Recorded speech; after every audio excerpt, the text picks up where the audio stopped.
Hi, I am Sushil Bhagat, Director of G2G Innovation, CAD and CAE Skill Resource Development Center. And now I'll be your career guide and I'll be guiding you all mechanical engineers for making a bright future. We are starting a video series on career. In this series, we are going to give you a better career guidance. In this series, we will be talking about various career profiles for mechanical engineers. We'll be talking what are the best career opportunities for mechanical engineers, what are design profiles, what are CE profile, what is the role of a design engineer, what is the role of a CE engineer, what are the softwares that you should learn to become a design engineer, what are the softwares that you should learn to become a CE engineer. We'll also talk about what are the most demanding software.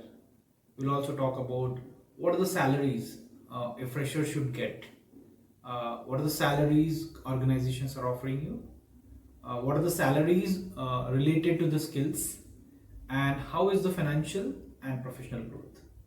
So we'll be talking about a lot of things in this series. So stay tuned with the series. Subscribe our channel and press the bell icon for more updates. Okay, so see you guys in the next video.